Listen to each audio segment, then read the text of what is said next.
સંજય, તારા પપ્પા બાથરૂમમાં લપસીને પડી ગયા છે. તેમના પગમાં ઈજા થઈ છે. તું જેટલું વહેલું થઈ શકે એટલું જલ્દી આવી જા બેટા. હેમાબેને પોતાના દીકરા સંજયને ફોન કરીને કહ્યું. ત્યારે સંજયે તેમને આશ્વાસન આપ્યું.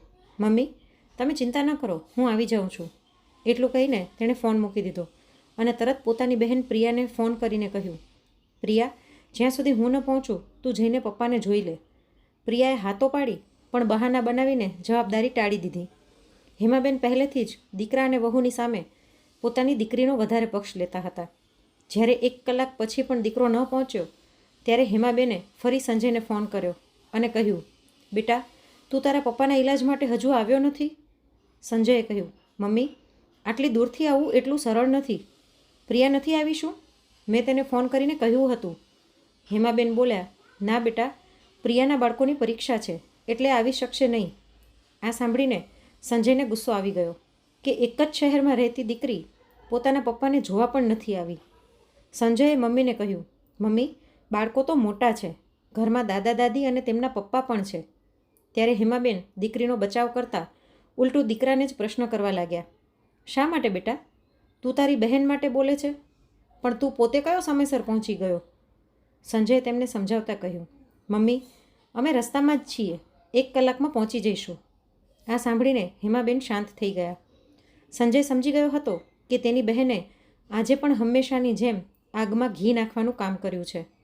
જ્યારથી પૂજા આ ઘરમાં આવી હતી ત્યારથી તેની બહેનને લાગતું હતું કે તેનો હક છીનવાઈ ગયો છે, જ્યારે એ પોતે પણ કોઈની વહુ છે. પણ હાલ આ બધું ચર્ચા કરવાનો સમય નહોતો. 1 કલાક પછી સંજય અને પૂજા પોતાના 2 બાળકો સાથે હોસ્પિટલ પહોંચ્યા.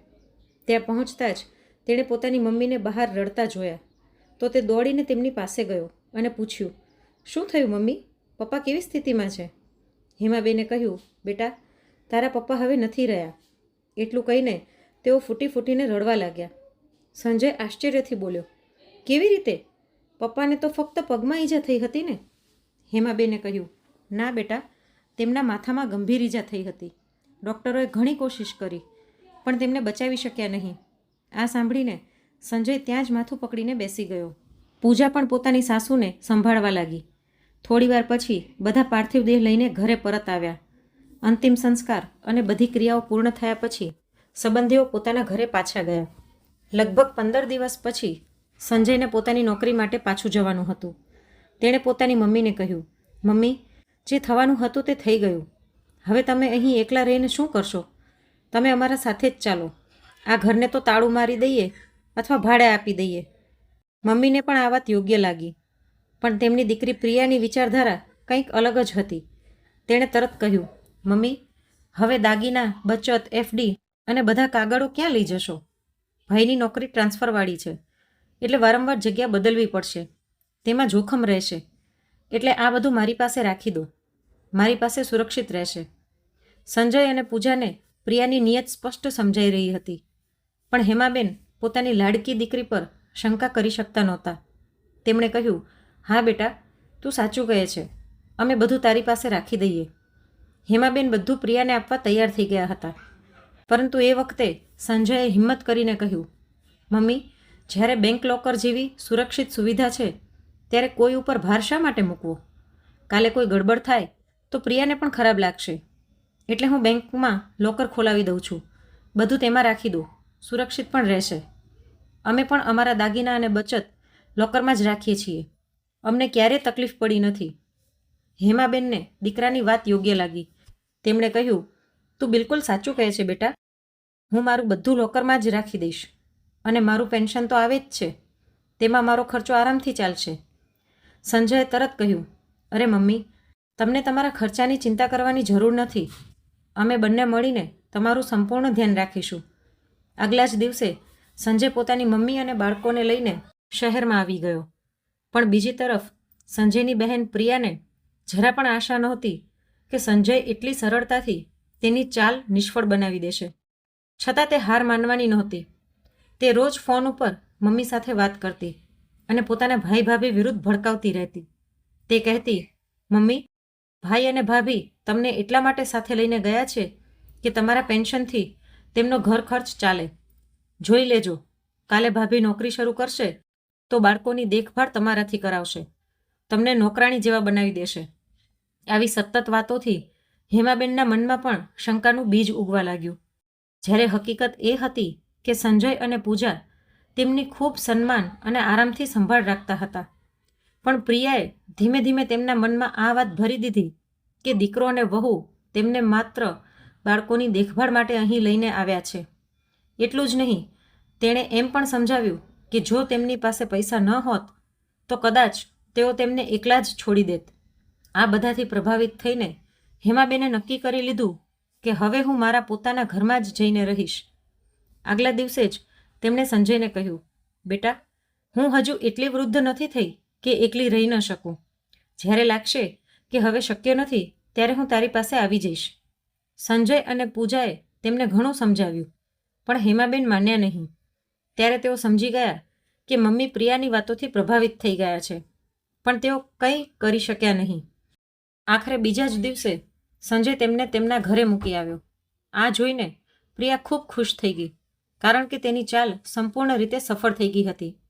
થોડા દિવસ પછી પ્રિયા પોતાના બાળકો સાથે મમ્મી પાસે રહેવા આવી ગઈ અને ધીમે ધીમે પોતાનો સ્વાર્થ દેખાડવા લાગી.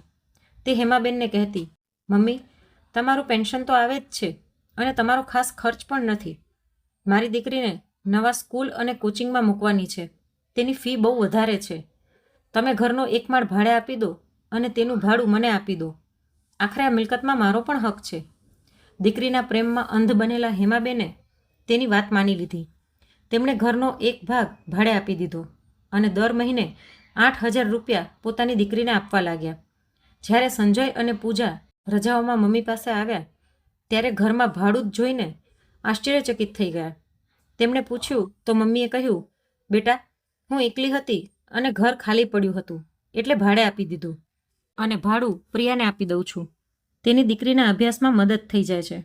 આ સાંભળીને સંજય આશ્ચર્યથી મમ્મી તરફ જોઈને બોલ્યો, એ બધું ઠીક છે મમ્મી, પણ એ પોતે કમાય છે તો પછી એફડી કેમ નથી કરતી? હેમાબેન બોલ્યા, ના બેટા, હું પ્રિયાને આપું છું. આ ઘરમાં તેનો પણ હક છે.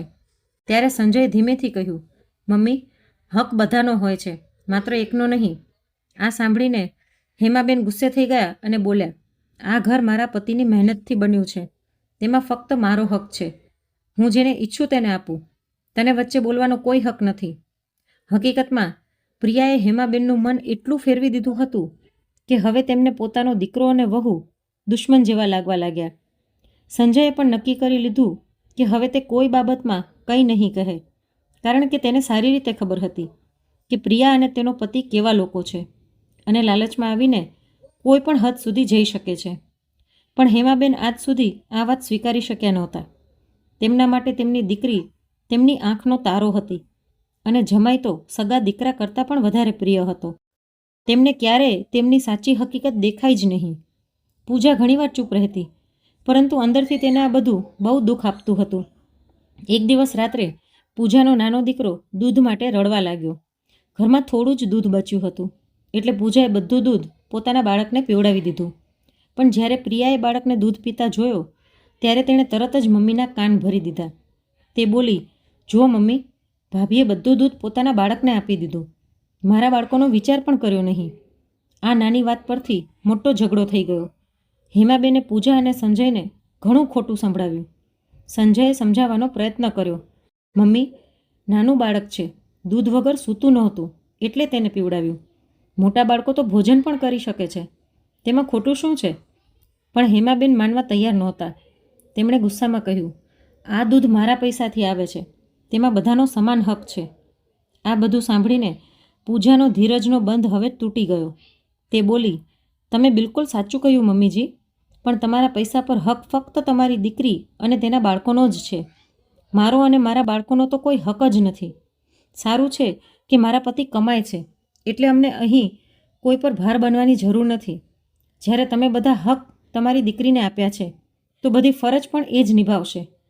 પછી તેણે ગુસ્સામાં કહ્યું, હવે હું વધુ સહન નહીં કરી શકું. ચાલો સંજય, આપણે અત્યારે જ અહીંથી જઈએ. સંજય અત્યાર સુધી શાંતિથી બધું જોઈ રહ્યો હતો. તેને સ્પષ્ટ સમજાઈ ગયું કે મમ્મીને સમજાવવાનો હવે કોઈ ફાયદો નથી અને આજ તો પ્રિયા ઈચ્છતી હતી કે તેઓ ઘર છોડીને ચાલ્યા જાય. સંજય અને પૂજા પોતાના બાળકોને લઈને ત્યાંથી નીકળી ગયા. પણ હેમાબેનને જરા પણ અફસોસ થયો નહીં.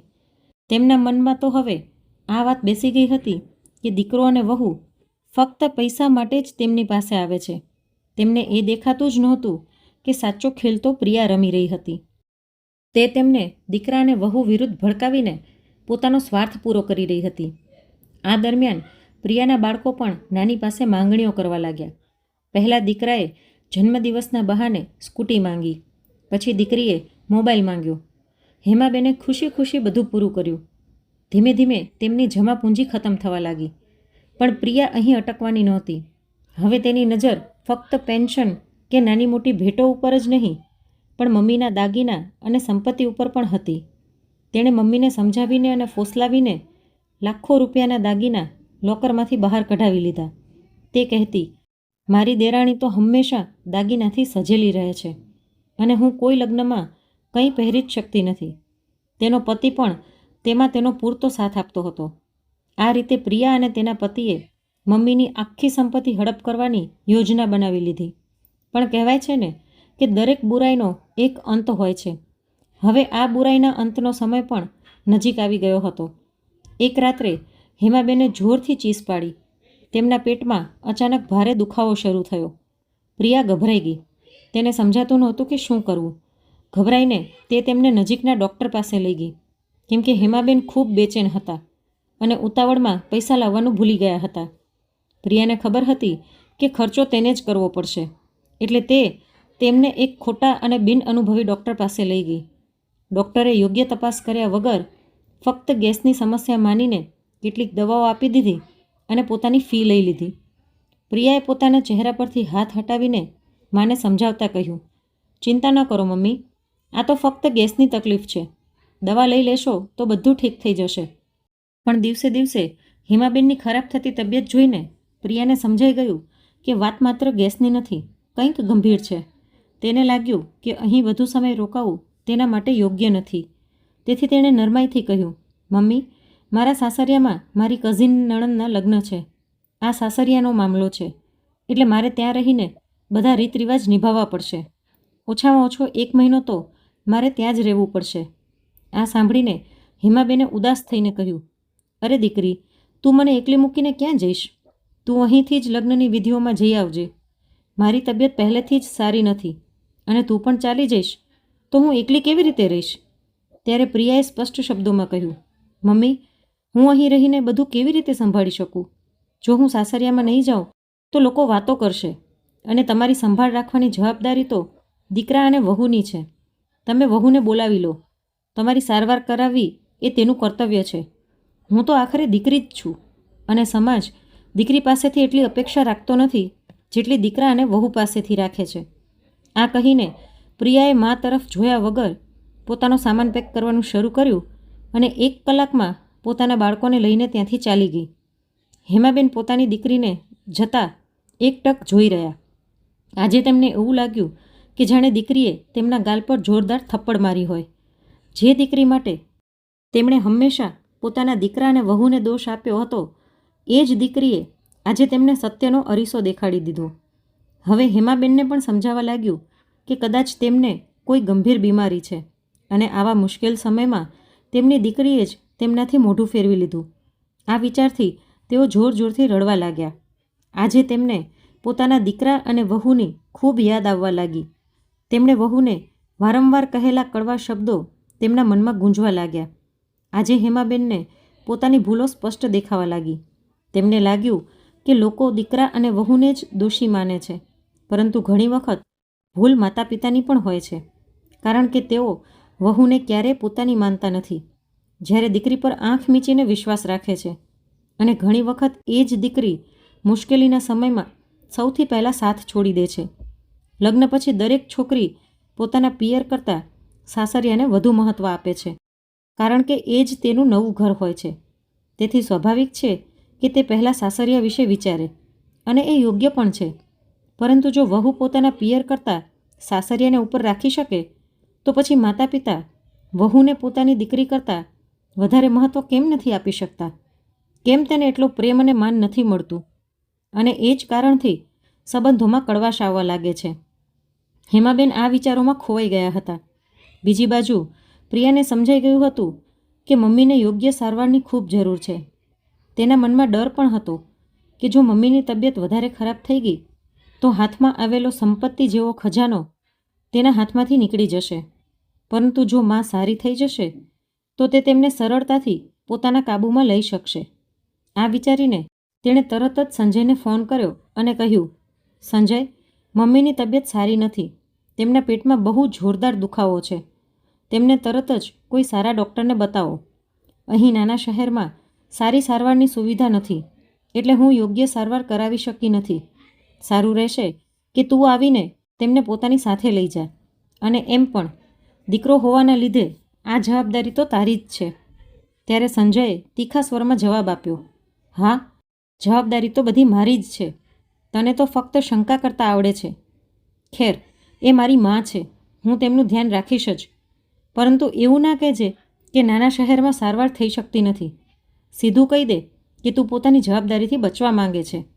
પછી પ્રિયાએ બેદરકારીથી કહ્યું, તમારે જે સમજવું હોય એ સમજો, મને કોઈ ફરક પડતો નથી. આટલું કહીને તેણે ફોન કાપી દીધો. પછી સંજયે તરત જ પોતાની મમ્મીને ફોન કર્યો અને કહ્યું, મમ્મી, તમારી તબિયત ખરાબ છે અને તમે અમને જણાવ્યું પણ નહીં.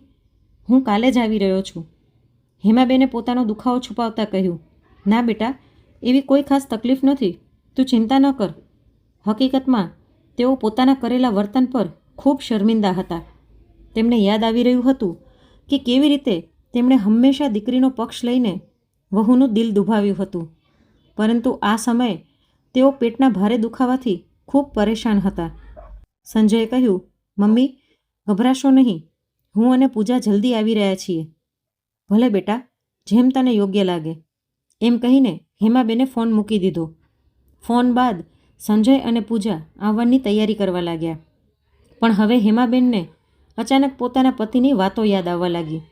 તેમણે એક વખત કહ્યું હતું, હેમા, તું પોતાની દીકરી સાથે બહુ જ જોડાઈ ગઈ છે, જ્યારે દીકરા અને વહુ પ્રત્યે તારી નજીકતા એટલી રહી નથી. સાચી વાત તો એ છે કે તું પોતાના લાડકા દીકરાની જિંદગીમાં વહુને સ્વીકારી શકી નથી. પરંતુ યાદ રાખ, આ જ જીવનની સચ્ચાઈ છે. દરેક દીકરાની જિંદગીમાં તેની પત્ની આવે જ છે, જેમ તું મારી જિંદગીમાં આવી હતી. અને શું ત્યારે તું મારા માતા પિતાનું ખરાબ ઈચ્છતી હતી? બિલકુલ નહીં. એ જ રીતે પૂજા પણ આપણું ખરાબ નથી ઈચ્છતી. પરંતુ મને ડર છે કે જ્યારે હું નહીં રહું ત્યારે પ્રિયા અને તેનો પતિ તને સમજાવીને દીકરા અને વહુથી દૂર કરી દેશે. તું હંમેશા દિલથી વિચારે છે, જ્યારે હું હંમેશા દિમાગથી વિચારતો આવ્યો છું. હું માનું છું કે પ્રિયા આપણી દીકરી છે અને હું તેને ખૂબ પ્રેમ કરું છું. પરંતુ મેં જોયું છે કે લગ્ન પછી તે ઘણી બદલાઈ ગઈ છે. તેનો સ્વભાવ હવે સ્વાર્થી બની ગયો છે અને તેનો પતિ ખૂબ ચાલાક માણસ છે. તેણે પ્રિયાને પણ પોતાના જેવી જ બનાવી દીધી છે. મેં ઘણીવાર ધ્યાન આપ્યું છે કે પ્રિયા પોતાના ફાયદા માટે તને દીકરા અને વહુ સામે ભડકાવે છે અને તું તેની વાતોમાં આવી જાય છે.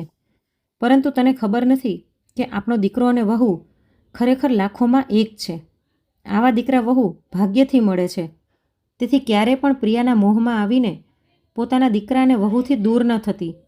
મેં મારી આખી મહેનતની કમાણીનું આયોજન એવી રીતે કર્યું છે કે જો આપણામાંથી કોઈ એકને કંઈ થઈ જાય તો બધી સંપત્તિ અને બચત આપમેળે તારા નામે થઈ જાય. પરંતુ તેનો ઉપયોગ તારે સમજદારીથી કરવો. હા, દીકરીનો પણ હક હોય છે, પરંતુ દીકરા અને વહુની ફરજ પણ ઓછી નથી હોતી. તેમણે જે ફરજ નિભાવી છે એટલો હક પણ તેમનો બને છે. યાદ રાખજે, આપણી દીકરીને તેના લગ્નમાં આપણે બધું આપ્યું છે. તેના સારા ઘરમાં લગ્ન કરાવ્યા અને તેના પર પાણીની જેમ પૈસા ખર્ચ્યા. તેથી દીકરાનો હક છીનવીને દીકરીને ક્યારેય આપતી નહીં. મને વિશ્વાસ છે કે તું મારી આ વાતોને દિલથી સમજીશ અને સાચો નિર્ણય લઈશ. આજે પોતાના પતિની વાતો યાદ કરીને હેમાબેનની આંખોમાં આંસુ આવી ગયા. તેઓ વિચારવા લાગ્યા, શું તેમને પહેલેથી જ અંદાજ આવી ગયો હતો કે આગળ આવી કોઈ ઘટના બનવાની છે? કે પછી તેઓ મારી કમજોરીને સારી રીતે સમજતા હતા? આ બધા પ્રશ્નો વચ્ચે હેમાબેન પોતાની એક પછી એક જૂની ભૂલો યાદ કરવા લાગ્યા. બીજા જ દિવસે સંજય પાછો આવ્યો અને હેમાબેનને સીધા શહેરની સૌથી મોટી હોસ્પિટલમાં લઈ ગયો. ત્યાં તેમનું સંપૂર્ણ ચેકઅપ કરવામાં આવ્યું. રિપોર્ટ જોઈને ડૉક્ટરે જણાવ્યું કે હેમાબેનને પથરી છે અને તેનું તરત ઓપરેશન કરવું જરૂરી છે. પરંતુ પહેલાં 50,000 રૂપિયા જમા કરાવવા પડશે. આ સાંભળતા જ સંજયે કોઈ પણ પ્રશ્ન પૂછ્યા વગર તરત જ પૈસા જમા કરાવી દીધા. હેમાબેન પાસે હવે ખાસ કોઈ બચત બાકી રહી નહોતી. તેમણે પોતાની મોટાભાગની જમા પૂંજી પોતાની દીકરી પર જ ખર્ચી નાખી હતી. આ વાતથી હેમાબેનને અંદરથી ભારે આઘાત લાગ્યો. જે દીકરી પર તેમણે દિલ ખોલીને ખર્ચ કર્યો હતો એ જ દીકરી આજે માત્ર પોતાના પૈસા બચાવવા માટે તેમને સારા ડૉક્ટર પાસે પણ લઈ ગઈ નહોતી. અને જે દીકરા વહુને તેમણે હંમેશા મેણા માર્યા એ જ આજે સૌથી પહેલાં તેમની સાથે ઊભા હતા. ખેર, બીજા દિવસે ઓપરેશનનો સમય નક્કી થયો. પૂજાનું બાળક નાનું હોવાથી તેને હોસ્પિટલમાં રોકાવાની પરવાનગી નહોતી. તેથી હેમાબેને પ્રિયાને ફોન કર્યો. બેટા, પૂજા હોસ્પિટલમાં રોકાઈ શકશે નહીં. તેનું બાળક નાનું છે, એટલે તું આવી જા. ફક્ત એક દિવસની જ વાત છે. પરંતુ પ્રિયાએ સ્પષ્ટ ના પાડી દીધી. અરે મમ્મી, તમે શું વાતો કરો છો? હું હોસ્પિટલમાં કેવી રીતે રહી શકું? ત્યાંની ગંદકી જોઈને જ મને ઉલટી આવવા લાગે છે. અને એમ પણ આ જવાબદારી તો તમારી વહુની છે, એ જ નિભાવે. નજીકમાં જ તો તેનું પિયર પણ છે. એક દિવસ માટે બાળકને તેની મા સંભાળી લેશે. આટલું કહીને પ્રિયાએ ફોન મૂકી દીધો. હેમાબેનની આંખોમાં પસ્તાવાના આંસુ આવી ગયા. તેમને લાગ્યું કે જે દીકરીના હક વિશે સાંભળતા સાંભળતા તેમના કાન થાકી ગયા હતા એ જ દીકરી આજે માની જવાબદારીથી હાથ ખંખેરી રહી છે. ત્યારે સંજય નજીક આવીને બોલ્યો, મમ્મી, તમે ચિંતા ન કરો. હું છું ને, નર્સ પણ છે. અમે બધું સંભાળી લઈશું. બીજા દિવસે ઓપરેશન સફળતાપૂર્વક થઈ ગયું. ત્યારબાદ હેમાબેન ઘરે આવી ગયા. આ વખતે સંજયે લાંબી રજા પણ લીધી, જેથી તે તેમની સારી રીતે સેવા કરી શકે. પૂજાએ પણ પોતાની તરફથી સેવામાં કોઈ કમી રાખી નહીં. પરંતુ મનથી હેમાબેન હજુ સુધી પહેલાંની ઘટનાને ભૂલી શક્યા નહોતા. તે દિવસ પછી પ્રિયા ફરી માને મળવા ઘરે આવી. ત્યારે હેમાબેને કડક અવાજમાં પૂછ્યું, શું થયું? હવે તને માને જોવા માટે સમય મળ્યો? પ્રિયા હસતા બોલી, અરે મમ્મી, તેમાં એટલી મોટી શું વાત છે? ઓપરેશન થવું તો સામાન્ય વાત છે. નાનું મોટું ઓપરેશન જ તો હતું, એટલો ગંભીર મામલો નહોતો. તમે મને શા માટે સંભળાવો છો? થોડીવાર બેસ્યા પછી તેણે કહ્યું, સારું મમ્મી, હવે હું જાઉં છું. ઘરે ઘણું કામ છે. હા, જતાં જતાં ભાડાના પૈસા તો આપી દો. દીકરાની ટ્યુશન ફી ભરવાની છે. આ સાંભળીને હેમાબેને ગંભીર સ્વરે કહ્યું, બેટા, આ વખતે હું પૈસા નહીં આપી શકું. ઓપરેશનમાં 50,000 રૂપિયા ખર્ચાઈ ગયા. ઉપરથી પેન્શન પણ ઓછું છે. બાળકોના ભણતરની જવાબદારી માતા પિતાની જ હોય છે અને એ તેમને પોતાના હિસાબે નિભાવવી જોઈએ. આ વખતે હું મદદ નહીં કરી શકું. આ સાંભળતા જ પ્રિયા ગુસ્સાથી બોલી, વાહ મમ્મી, દીકરા આગળ તો તમે સંપૂર્ણ બદલાઈ ગયા. પણ એ ભૂલશો નહીં કે પપ્પાની સંપત્તિ પર મારો પણ સમાન હક છે. ત્યારે હેમાબેને શાંતિથી પરંતુ સ્પષ્ટ અવાજમાં કહ્યું, આજે હિસાબ કિતાબ સાફ કરી જ દઉં. રોજ રોજના ઝઘડા અને ખેંચતાણ કરતાં સારું એ છે કે આજે જ બધો હિસાબ સ્પષ્ટ કરી દઈએ. મારા 2 સંતાનો છે, એટલે બંનેનો હક સમાન છે. અને જ્યારે અધિકાર સમાન હોય ત્યારે જવાબદારી પણ સમાન જ હોવી જોઈએ. અત્યાર સુધી ઘરના ભાડામાંથી તું જેટલા પૈસા લઈ ગઈ છે એ લાખોમાં થાય છે. તેમાંનો અડધો હિસ્સો સંજયને આપી દે, કારણ કે એ પૈસામાં તેનો પણ હક બને છે. અને હા, મેં તને જે પાટલા આપ્યા હતા તેમાં પણ પૂજાનો ભાગ છે. એક પાટલો તું રાખ અને એક પૂજાને આપી દે. મેં તારી દીકરીને આઈફોન અપાવ્યો હતો અને દીકરાને સ્કૂટી અપાવી હતી. બંને મળીને લગભગ 2 લાખ રૂપિયા ખર્ચાયા હતા. હવે પૂજાનો દીકરો તો હજી નાનો છે. એ ન તો આઈફોન વાપરશે ન સ્કૂટી. તેથી સારું એ રહેશે કે એ ખર્ચામાંથી અડધી રકમ તું સંજયને આપી દે. આખરે જો સમાન હક જોઈએ છે તો સમાન ભાગ પણ આપવો પડશે. ફક્ત હક માંગવા આવી જશો તો નહીં ચાલે, ફરજ પણ નિભાવવી પડશે. એવું નહીં ચાલે કે દીકરો અને વહુ બધા ખર્ચા કરે અને દીકરી ફક્ત ફાયદા જ લેતી રહે. અને હમણાં જ મારા ઓપરેશનમાં 50,000 રૂપિયા ખર્ચાયા છે. એમાંનો અડધો ખર્ચ પણ તારે સંજયને આપવો પડશે. એટલું જ નહીં, હવે 1 મહિનો અહીં રહીને મારી સેવા પણ કરવી પડશે, કારણ કે આ હાલતમાં હું પોતે કામ કરી શકતી નથી. પછી હું સંપત્તિનું સમાન વહેંચાણ કરી દઈશ. આ સાંભળીને પ્રિયાના હોશ ઉડી ગયા. તેણે કહ્યું, મમ્મી, તમે કેવી વાતો કરો છો? તમારા સારવારનો ખર્ચ હું શા માટે આપું? એ તો દીકરાને વહુની જવાબદારી હોય છે. ત્યારે હેમાબેને કડક અવાજમાં જવાબ આપ્યો, તો શું માતા પિતાની કોઈ જવાબદારી નથી હોતી? શું અમારી ફરજ ફક્ત એટલી જ છે કે આખી સંપત્તિ દીકરીના નામે કરી દઈએ? જો અડધી સંપત્તિ જોઈએ છે તો અડધી જવાબદારી પણ ઉપાડવી પડશે, કારણ કે હવે બધું તારી મરજી પ્રમાણે નહીં ચાલે. જ્યારે મન થાય ત્યારે દીકરી બનીને ફરજમાંથી બચી જવું, અને જ્યારે મન થાય ત્યારે દીકરો બનીને હક માંગવું, એવું હવે નહીં ચાલે. આજે હું તને સ્પષ્ટ કહી દઉં છું, હક અને ફરજ બંને સમાન રીતે નિભાવવાના રહેશે. પ્રિયાને સમજાઈ ગયું કે આજે મમ્મી શાંત થવાની નથી. તેની બધી ચાલાકીઓ હવે માની નજરમાં આવી ગઈ હતી. પ્રિયા ઊભી થઈને બોલી, સારું મમ્મી, રહેવા દો આ બધી વાતો, હવે હું જાઉં છું. ત્યારે હેમાબેને દુઃખભર્યા અવાજમાં કહ્યું, આ મારી સૌથી મોટી ભૂલ હતી કે તારી વાતોમાં આવીને મેં મારા દીકરા અને વહુને ખોટા સમજ્યા.